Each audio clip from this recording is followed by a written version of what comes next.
உலகத்தில் எவ்வளோ பெரிய ஆளாக இருந்தாலும் சரி, அவங்க ஒரு 2 விஷயத்துக்கு வந்து பயந்துக்குவாங்க அல்லது பயந்துக்கணும். ஒன்று வந்து மாபெரும் வெற்றி, இன்னொன்று வந்து மாபெரும் தோல்வி. இந்த 2 விஷயமே வந்து பார்த்திங்கன்னா வாழ்க்கையில் பாடத்தை வந்து கற்றுக் கொடுக்கும். ஸோ வெற்றி வந்து நமக்கு என்ன கற்றுக் கொடுக்கும் அப்படின்னா, சில நேரங்களில் தலைக்கணத்தை வந்து கொடுத்துரும். சில நேரத்தில் நம்ம இதெல்லாம் பண்ணினோம், அதனால் வெற்றி அடைஞ்சோம் அப்படின்னு நமக்கு ஒரு சுய பிரகடனத்தை வந்து கொடுத்துரும்.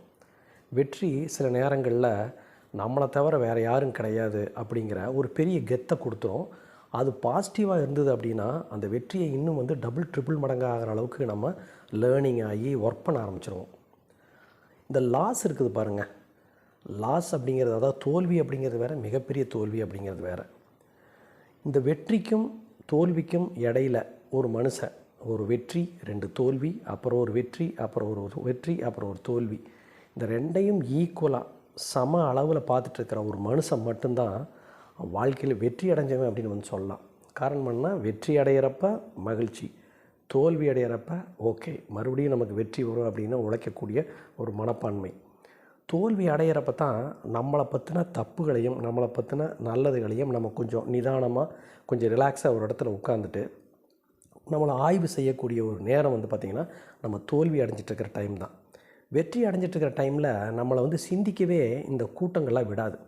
நீ வெற்றி ஆகிட்ட, நீ தலைவனாகிட்ட, நீ அதாகிட்ட இதாகிட்டான்னு சொல்லி போட்டு நம்ம மண்டையை பூரா கழுவி விட்டுக்கிட்டே இருப்பானுங்க. ஸோ நமக்கு வேறு எதை பற்றியும் திங்க் பண்ணவே இருக்காது. அந்த வெற்றியை தக்க வச்சுக்கிறதுக்கே வந்து நமக்கு நேரம் சரியாக இருக்கும். ஆனால் தோல்வி அடைஞ்சிட்டோம்னா நம்மக்கிட்ட யாருமே இருக்க மாட்டாங்க, நம்மளுடைய தனியாக விட்டுருவாங்க. அப்போ நம்மளை பற்றி சிந்திக்கிறதுக்கான ஒரு வாய்ப்பு கிடைக்கும். நம்மளை பற்றிய வேல்யூ பண்ணிக்கலாம். நம்ம எத்தனை பர்சன்டேஜ் இது வரைக்கும் பண்ணியிருந்தோம், எத்தனை பர்சன்டேஜ் பண்ணலை, எத்தனை பர்சன்டேஜ் பண்ணாதனால நம்ம தோல்வி அடைஞ்சிட்டோம், இதனால தான் நம்ம தோல்வி அடைஞ்சிட்டோமோ அப்படின்னு சொல்லி போட்டு அந்த மைண்ட் வந்து நிறைய கால்குலேஷன் விஷயங்களை போக ஆரம்பிச்சிடும்.